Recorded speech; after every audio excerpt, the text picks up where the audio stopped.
Assalamu alaikum. Today our topic is branches of biology.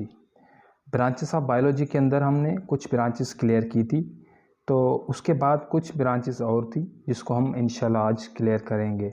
इसके अंदर हमने पीछे मॉर्फोलॉजी को क्लियर किया था, तो आज हम जो ब्रांचेस पढ़ने वाले हैं उस ब्रांच के अंदर एक ब्रांच है एनाटमी एंड दूसरी जो ब्रांच है बायोलॉजी की जिसका नाम है सेल बायोलॉजी।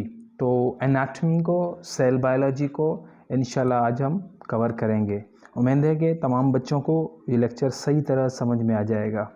तो मोस्टली ये क्वेश्चन जो है शॉर्ट क्वेश्चन के अंदर आता है, तो इस हवाले से आपको ब्रांचेस ऑफ बायोलॉजी का इल्म होना जो है उसका लाजमी है।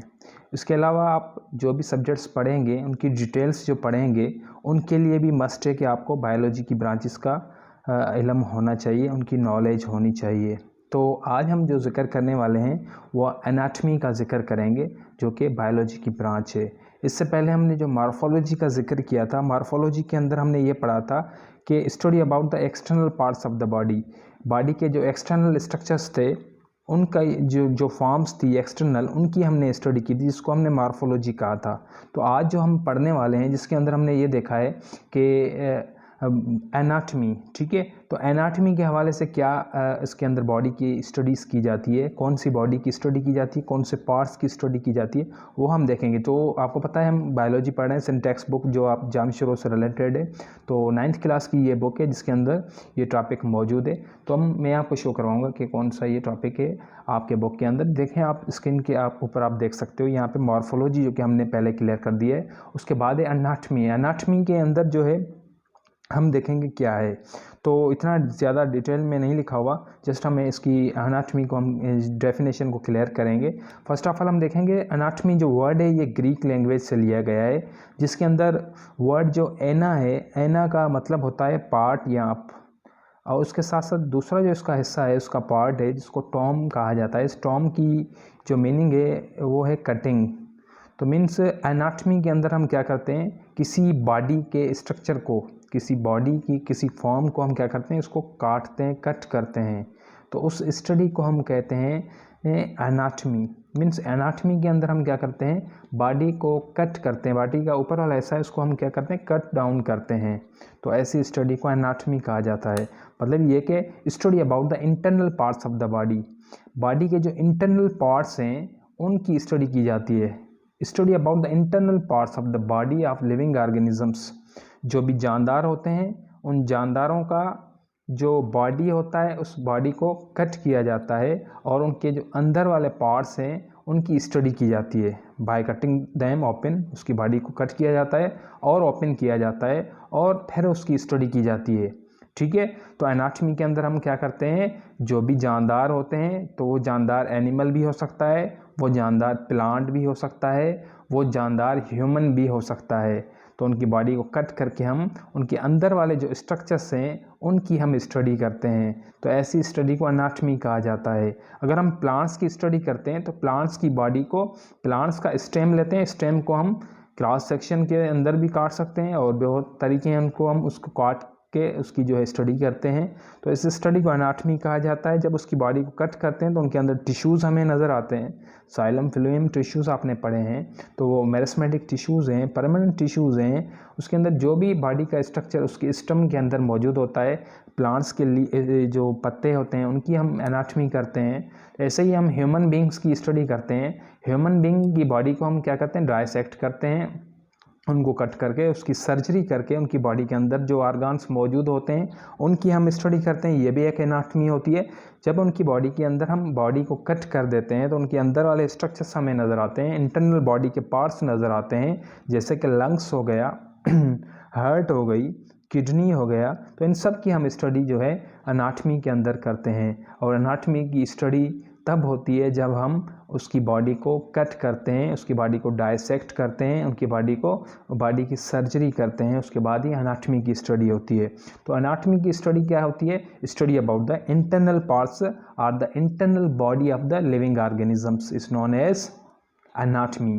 जबकि हमने मॉर्फोलॉजी के अंदर देखा था कि ऊपर वाला सेक्शन हमने पढ़ा था, उसकी बॉडी के ऊपर वाली फॉर्म, एक्सटर्नल फॉर्म्स, जो स्किन हमारी है, स्किन का कलर कैसा है, ठीक है, इनकी हमारी आर्म है, आर्म का क्या काम होता है, उसका क्या कलर है, हमारी स्किन का क्या कलर है, उसके मॉर्फोलॉजी के अंदर हमने पढ़ा था। जबकि जो एनाटमी होती है, उस एनाटमी की स्टडी हमेशा जो है कटिंग के बाद की जाती है, सर्जरी के बाद की जाती है। तो उनकी बॉडी के अंदर वाले स्ट्रक्चर्स जैसे बोन्स हैं, अगर हम बॉडी को कट करेंगे तो हमें बोन अंदर वाली नज़र आएगी, तो बोन की हम शेप देखेंगे, उसका स्ट्रक्चर देखेंगे, बोन का क्या फंक्शन है, बोन की लोकेशन देखेंगे कि बोन कहाँ पर मौजूद है, कितनी बॉडी के अंदर बोन्स मौजूद हैं, ये भी हम एनाटमी की स्टडी के बाद जो है स्टडी करते हैं। और इसके लिए मस्ट होता है कि सर्जरी की जाए, उसको कट किया जाए, उसको डायसेक्ट किया जाए। डायसेक्शन बॉक्स मिलता है जिसके थ्रू बॉडी को कट किया जाता है। अगर हम फ्रॉक की सर्जरी कर रहे हैं उसके लिए भी डायसेक्शन बॉक्स की नीड होती है, जिसके अंदर इंस्ट्रूमेंट्स होते हैं, जिसके थ्रू जो है हम जानदारों की बॉडी को कट डाउन करते हैं और उनके अंदर वाला स्ट्रक्चर्स हमें ईजीली नज़र आते हैं। ठीक है, तो ये थी एनाटमी के हवाले से। उसके बाद हम आएंगे सेल बायोलॉजी के ऊपर। सेल यहाँ पे जो वर्ड है वो लैटिन लैंग्वेज से लिया गया है, जिसका मतलब आप देखें कंपार्टमेंट होता है, मीन्स रूम, स्मॉल रूम्स होता है, छोटे छोटे हिस्से होते हैं, कंपार्टमेंट्स होते हैं। और इसके अंदर जो वर्ड बायोज है, जो ग्रीक वर्ड का आपको पता है, जिसका मतलब लाइफ होता है, और लोगोस का मतलब है डिस्कस या स्टडी या थॉट्स, इसको कहा जाता है। तो सेल बायोलॉजी की स्टडी को अगर हम देखें, अब study about the cell, cell के बारे में स्टडी करना, और उसके साथ साथ एंड इट इज़ ऑर्गेनिल, और उसकी ऑर्गेनिल्स की स्टडी को हम सेल बायोलॉजी कहते हैं। सेल बायोलॉजी क्या है? Cell biology, cell Latin language का वर्ड है जिसका मतलब कंपार्टमेंट्स होते हैं, स्मॉल रूम्स होते हैं, छोटे छोटे रूम्स होते हैं, और ये ग्रीक लैंग्वेज का बायोस वर्ड लिया गया है। ठीक है, इसके अंदर हम सेल की स्टडी करते हैं और उसके साथ साथ सेल की जो ऑर्गेनिल होती हैं उनकी स्टडी हम करते हैं। ऐसी स्टडी को कहा जाता है cell biology. First of all हम देखें, सेल को जो डिस्कवर किया था वो रॉबर्ट हुक ने, साइंटिस्ट जो था एक, उसने इसको डिस्कवर किया था। रॉबर्ट हुक ने जो है सेल जो डिस्कवर किया था वो नॉन लिविंग सेल था, जो कि एक लकड़ी के पीस से, डेड जो पार्ट था लकड़ी का उससे लिया गया था। उस लकड़ी के पीस से जो है सेल को डिस्कवर किया था।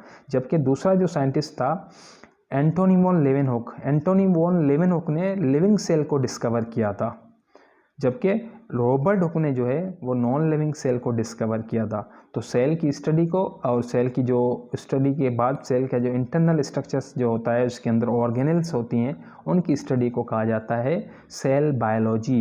ये लैटिन वर्ड है और उसकी ये लैंग्वेज किस लैंग्वेज का वर्ड है? लैटिन का, और इसके अंदर जो बायो वर्ड है उसका मैंने आपको मतलब समझाया।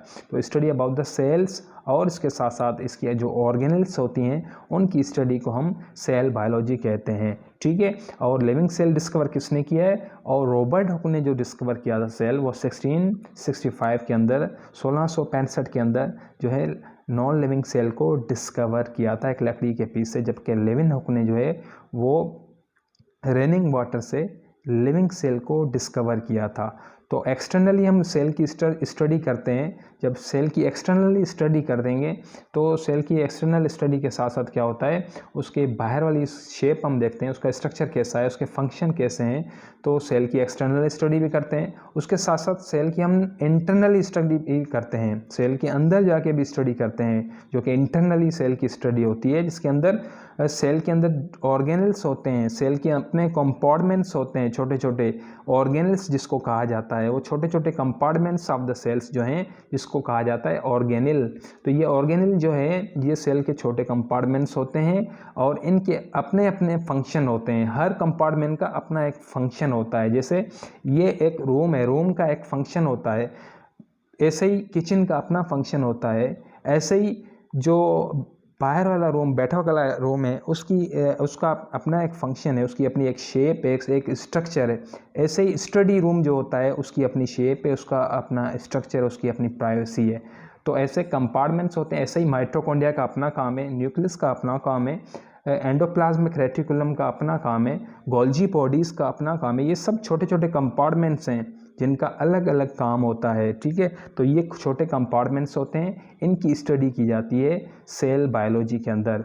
मतलब ये कि हम सेल बायोलॉजी के अंदर क्या करते हैं, सेल की स्टडी करते हैं और उसके साथ साथ सेल के अंदर जो ऑर्गेनल्स मौजूद होती हैं उनकी हम स्टडी करते हैं वन बाय वन। इस स्टडी को कहा जाता है cell biology. Study about the cell is known as cytology. तो साइटोलॉजी भी स्टडी अबाउट सेल को कहा जाता है। उसके बाद में आगे आपको कुछ स्लाइड दिखाऊंगा जिसके अंदर आपका कॉन्सेप्ट और भी क्लियर हो जाएगा। यहाँ पे आप आगे देख सकते हो, ये इंटरनल स्टेम जो है उसकी ये एनाटमी की गई है, उसके स्ट्रक्चर शो किया गया है उसका, और उसके अंदर उसके रूट के जो है नीचे वाला हिस्सा जो है वो रूट है, रूट की सर्जरी की गई है। ऊपर वाला जो हिस्सा है वो स्टेम की सर्जरी की गई है। तो स्टेम और रूट दोनों की सर्जरी की गई है, जिसके अंदर टिश्यूज़ मौजूद है वो शो ऑफ किए गए हैं स्टडी करने के लिए, ठीक है। और उसके साथ यहाँ पे आप देखेंगे ह्यूमन की एनाटमी की गई है, जिसके अंदर ह्यूमन के डिफरेंट आर्गान शो किए गए हैं। ह्यूमन के जो रिब्स हैं, यहाँ पे आप रिब्स देख सकते हो, ये रिब्स ह्यूमन के नज़र आ रहे हैं। साइड में फीमेल की जो है वो स्ट्रक्चर दिखाई गई है, स्केलेटन सिस्टम। ऐसे ही ह्यूमन का जो मेल के अंदर जो है वो भी स्ट्रक्चर दिखाया गया है, जिसके अंदर सर्जरी के बाद उसके अंदर वाले पोर्शन दिखाए गए हैं, जिसके अंदर डिफरेंट आर्गान्स मौजूद है। इसके अंदर आप सबसे पहले आप स्कल देखेंगे, खोपड़ी जो है वो आपको नज़र आएगी। उसके साथ साथ और स्केलेटन सिस्टम जुड़ा हुआ है, बोन्स हड्डियाँ जुड़ी हुई हैं, रिब्स जुड़ी हुई हैं, ठीक है। स्टर्नम जुड़ा हुआ है सेंटर में। उसके अंदर जो आर्गान्स मौजूद है जिनको ये प्रोटेक्शन दे रहा है, जैसे आप लंग्स को आप देख सकते हो, लंग्स मौजूद है, स्टमक मौजूद है, लिवर मौजूद है, इसके अंदर स्मॉल इंटेस्टाइन, लार्ज इंटेस्टाइन्स मौजूद है। तो पैनक्रियास, लिवर और बहुत सारे किडनीज वगैरह जो हैं इसके अंदर पार्ट्स बॉडी के और बहुत सारे पार्ट्स भी मौजूद हैं। तो इसके अंदर बहुत सारे सिस्टम हैं वो भी मौजूद होते हैं। इन सब की स्टडी हम एनाटमी के अंदर करते हैं। जब बॉडी को डायसेक्ट किया जाता है, बॉडी की सर्जरी की जाती है, तभी हमें ये चीज़ें समझ में आती हैं। Thank you. आगे आप सेल के हवाले से देखेंगे। सेल जो है वो दो तरह का होता है। जैसे आप देखेंगे प्लांट का सेल अलग होता है और एनिमल का सेल अलग होता है। तो इनके अंदर थोड़ा डिफरेंस भी है, जो कि आप आगे देखेंगे जब साइटोलॉजी की डिटेल पढ़ेंगे। जब आप साइटोलॉजी को आप डिटेल में पढ़ेंगे तो आपको समझ में आ जाएगा सेल क्या होता है, कौन से टाइप्स होते हैं, यूकैरियोटिक सेल कौन सा होता है, प्रोकैरियोट सेल कौन सा होता है, यूनिसेलुलर सेल कौन सा होता है, मल्टीसेलुलर सेल कौन सा होता है। Thank you.